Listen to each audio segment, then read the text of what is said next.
حبايب قلبي، ازيكم عاملين ايه؟ وحشتوني جدا جدا جدا. النهارده بقى زي ما انتم شايفين كده محضرين لحمه ضاني.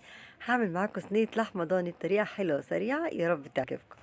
اول حاجه طبعا انا محضره اللحمه بتاعتي، محضره بصل، محضره طماطم، فلفل سبايسي، ولو في فلفل الوان، بس انا بصراحه ما كانش عندي. ليمونه وكان فص توم. هقشر البصل زي ما انتم شايفين كده. هقشر البصل كله واشطفه شطفه حلوه كده، واجيبه نضربه على طول في الكبه.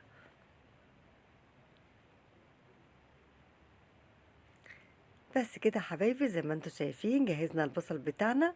هقطعه بقى قطع صغيرة كده في قلب الكبة عشان اضربه ضربة كده حلوة سريعة. انا بحب البصل يتهمك كده مع اللحمة، يبقى الصوص بتاعه طعمه حلو كده. فهضرب البصل بقى ضربة حلوة.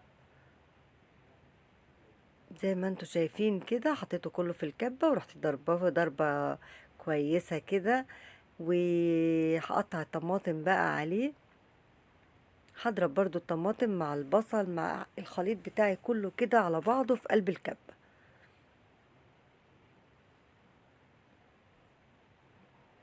بشيل طبعا الحتة اللي بتبقى فوق في الطماطماية من فوق ديت.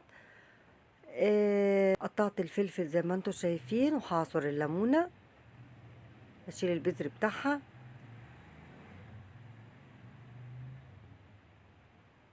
بس كده حبايبي، حطيت الخليط بقى بتاعي كله كده في قلب الكبة وهديله ضربة حلوة كده. انا هتك عليه في ضربه شويه، على ان انا عايزه الخليط بتاعي كله يبقى ناعم. انا عايزاه على بال ما اللحمه تستوي يبقى الصوص بتاعها خلاص. صوص حلو كده. بصوا حطيت كام فص توم.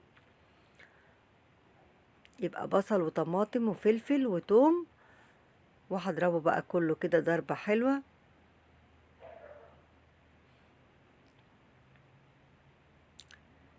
بس كده كنا ضربنا بقى الخليط بتاعنا كده، وجبت الصينيه اللي هشتغل فيها.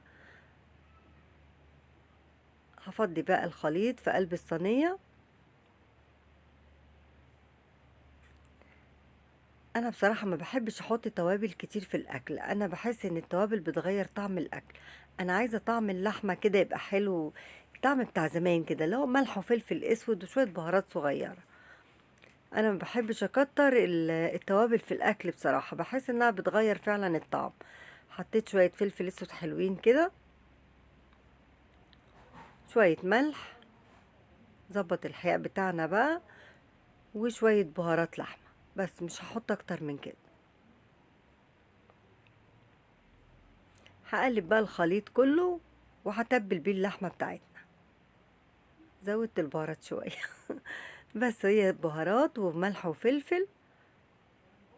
بس كده، وقلبته بقى كله كده زي ما انتوا شايفين، وهروح واخدة اللحمة الضاني بتاعتنا الجميلة ديت. بس كده حبايبي، هقلب بقى الخليط كله. تبلت اللحمة بقى كويس كده. بعد ما اقلبها كلها بالخليط كده، هروح مولعة عليها النار. بحط شوية مية شوية مية، ما بحطش المية كلها مرة واحدة، بحط كوباية كوباية. لما بتستوي على نار هادية كده بتستوي بسرعة، بيبقى طعمها فعلا حلو. هولع عليها من وقت للتاني، هقلبها واديها شوية مية. زي ما انتوا شايفين، بصوا حطيتها على النار.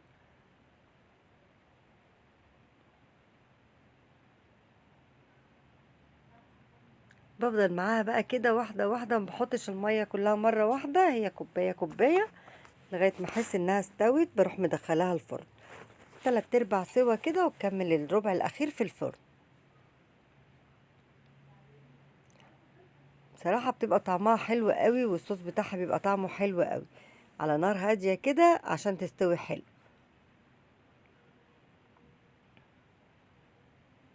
بغطيها بقى، وكوباية كوباية كده لغاية ما تشربها، واحس انها خلاص بقت 3/4 سوا، بروح مدخلاها الفرن. بديها كوباية مية وادخلها الفرن لغاية ما تستوي بقى خالص.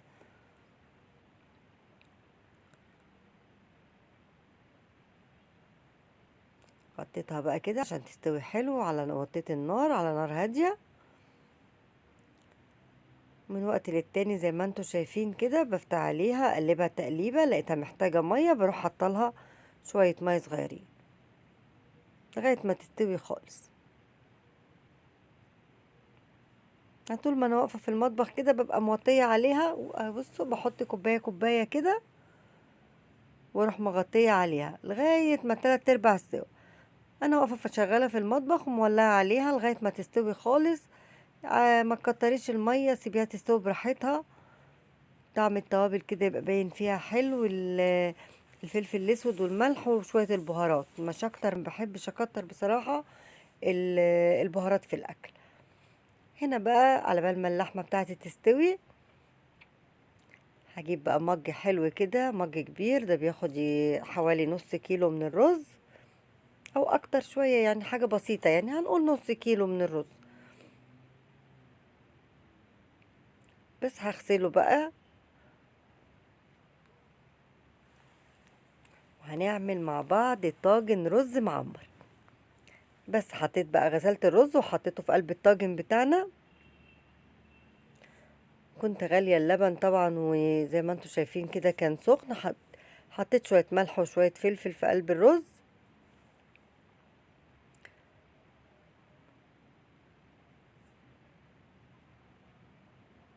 بس كده حبايبي، همسك بقى اللبن كده احطه على الرز كله. انا حاطه حوالي كيلو ونص من الرز، وهنقول كيلو الا ربع رز. يعني هي المج ده كبير شوية، يعني ده مج بحب اشرب فيه شاي بلبن قوي على فكرة. مين بيحب الشاي بلبن زيي؟ انا بحب الصبح كده اشرب المج ده كده مليان شاي بلبن. جبت الزبدة بتاعتي بقى كده وحطيت حتة زبدة حلوة كده، يعني كبيرة كده، لان ده رز معمر يعني دسم. بدوق الحياء بتاعه لقيته مظبوط خلاص. السخن لا، وحطهم بقى على طول في الفرن. واللحمة بتاعتي كل شوية بقلبها طبعا لغاية ما دخلت في السوا، بروح مدخلاها الفرن. الله على الجمال، بصوا منظر الرز خرج بقى، بصوا بوريكم الرز مفلفل وجميل ازاي. والله فعلا كان فظيع، دسم جدا وطعم مع صينية اللحمة بقى، يعني ما اقولكوش على الطعم. حاجة بصوا يستاهل لايك، عايز لايك والله العظيم. فعلا كان طعمه حلو قوي، مش عشان انا اللي عاملاه، لا هو فعلا كان طعمه حلو. بصوا مش مبطلة اكل فيه، والله جميل جدا، يستاهل بقكم كلكم. ده الطاجن الرز بتاعنا اللي عملناه. ودي صينية اللحمة خلاص بعد ما استوت. طبعا انا ما يعني حطيتها في الفرن بس ما قعدتش كتير، احنا خلاص كنا جوعنا بقى، ما سبتش وشها يتحمر شوية. هم قالوا لي بقى كفاية كده. وده كان نهاية الفيديو. يا رب يكون الفيديو عجبكم، يا رب ما كنتش طولت عليكم. لو عجبكم ما تنسوش اللايك.